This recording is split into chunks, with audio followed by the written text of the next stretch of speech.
Now I had a request for a special tutorial by Suzanne Gordon, who asked me, could I show her how to make a pro-life baby feet brooch or a pin that she could wear. But I also thought this would be very nice for a newborn baby to give to a mum. But it works both ways. Now I've simplified it because I know she's just starting out, and making the little feet in wire, actually, when I tried it, they became too big. So I would suggest getting a brooch pin like this sort of kilt pin that you can buy online. You can, get it from the famous Amazon, and you can buy these little charms with the baby feet. So there's lots available. The charms come in, I've seen them in balsa wood, which you can paint. So I'm using a few beads, I'm using the charms, I'm using the pin, and my round nose, my chain nose, and my cutters.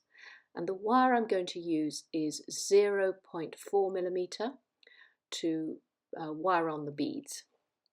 So what you do is you get your wire and you'll just cut a nice sort of amount, so at least 10 inches or so, a long amount because you're going to be binding, and open your pin. Be careful of the point, obviously, when you're working.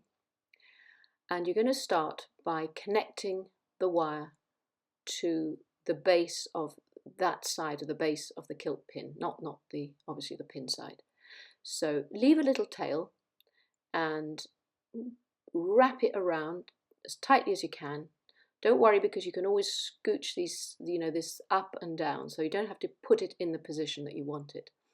And then at the other end, thread one of your beads on. So you could use anything. I'm using some little rose quartz beads, little faceted rose quartz beads. So you wrap it around twice after the bead, so that secures it to the frame.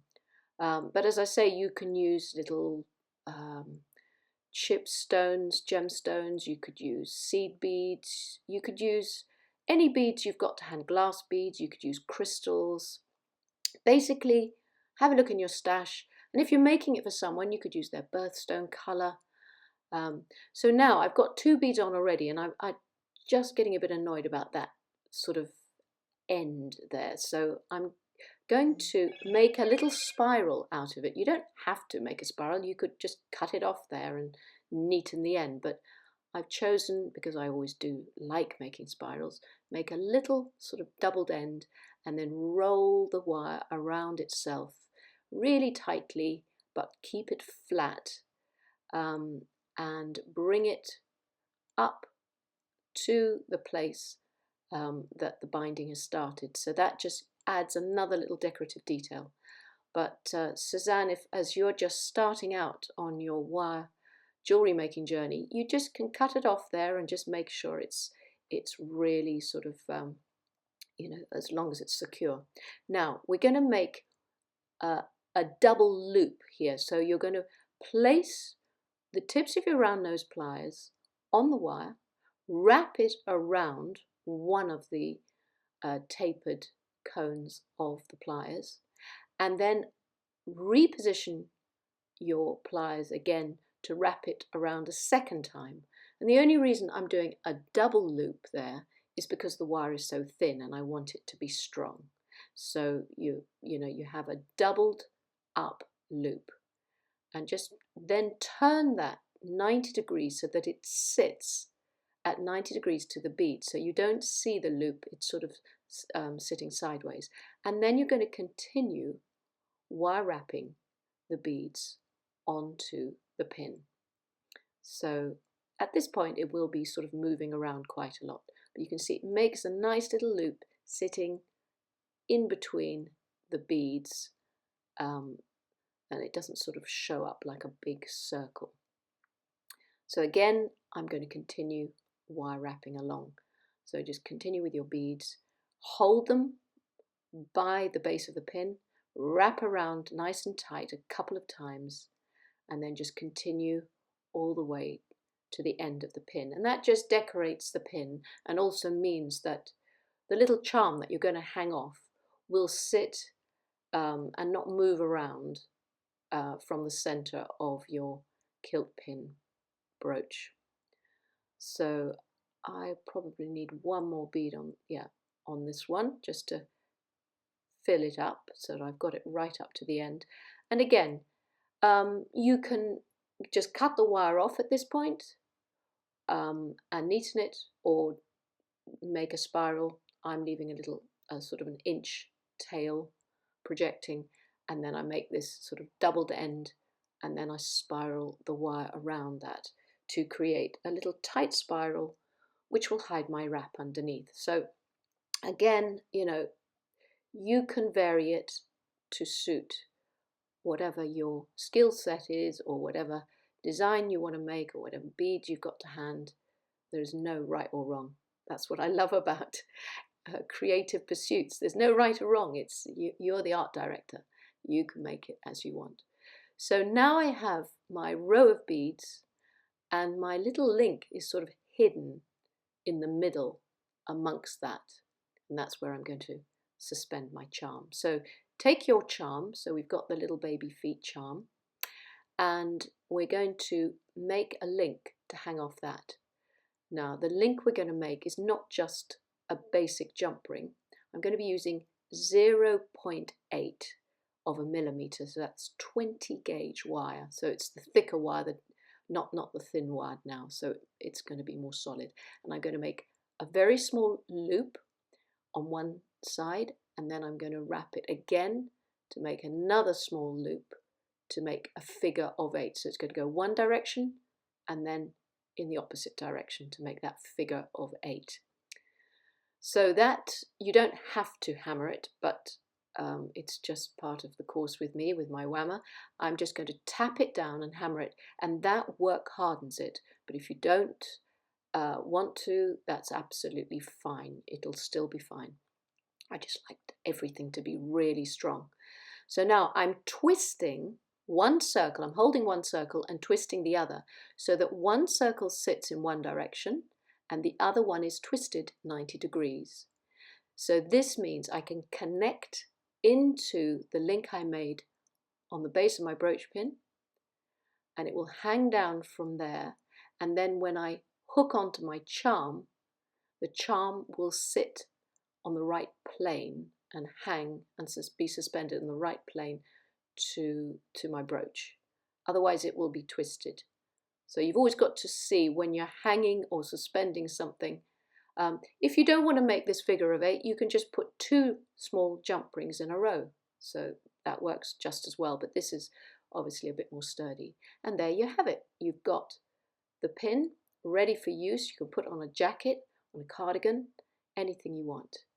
And I thought I would also show you how to make your own pin. Now, Suzanne's just starting out on her wire journey, but if you want to make your own kilt pin, this is just a little added extra. So what you do is you go down the wire, depending how big you want to make, and you double it up. So you bend it around to make a doubled end. And you want that to be over an inch, say like an inch and a half, but it really will be dependent on how big a kilt pin you want to make. And you can see I've made the channel a bit narrower. And now I'm going to hammer that end to work hard on it and make sure it's really nice and tough. So I'm using 0.9 millimeter wire. You can use 1 mil. You need it to be quite thick. So with the end of the doubled wire, I'm going to get rid of that and just wrap it around. So wire wrap it around the stem, so you've got the doubled end set at the end, and then you get rid of the little tail there. So you're just going round and round to secure it on the stem wire. I'm still working from the spool. I haven't cut anything off. So now I've got a nice work hardened doubled end with a little channel in the middle, a little space in the middle. Now I'm going to make the hook of my pin. So I go onto the center of the wire, and I'm using my bail makers. And if you don't have bail makers, you can use a pen or a pencil Sorry, I'm going out of shot. I must bring my pliers back in. So I'm just making a hook basically, and then I'm just going to make the lip at the end so it sits outward like a hook, like a shepherd's crook. So there's my sort of hook bit of the pin. And then this is you can make this as long as you want it. So this is the stem of the pin. So it's up to you how big and how long you want your brooch to be. And then you're going round and round, making a doubled loop, which is going to be, must be narrower than your big hook, because you don't want that to be the same size. So you go round and round, make a little circular end there, and then you're going to cut it off, and we can always trim it a bit later as well, but cut it off for the length, to go to the length of the end of the brooch. And now I just want to work harden that pin bit of the brooch. So I'm holding it with one pliers, and with another I'm pulling and twisting. And what that does is it doesn't change the look of the wire, but it work hardens all the molecules within the wire, and it's work hardening it and making it nice and firm so that it doesn't distort and change shape. And I also want to just make sure that's all nice and work hardened as well along the back of the brooch, and that's not going to misshape. So you just spend a bit of time manipulating till it feels really nice and firm, and you can always put it on your steel block. Don't hammer the end, but you can always just sort of work harden a little bit along the back, and then with your nylon mallet along the other areas, and just stroke hammer with your nylon mallet. That won't harm it at all. And just make sure it's absolutely firm. And there you can see your pin has now got, you can actually file the end of that pin to make it more pointed, because at the moment it's not very pointed. I'm just going to angle it with my cutters, and then you see it'll sit beautifully within that channel, and that's how you make a kilt pin, and you can wire onto that. So you can always have a go at doing this yourself as well. Or you can buy them, as I say, ready-made as findings. But happy wire working, and thank you, Suzanne, for asking for this request.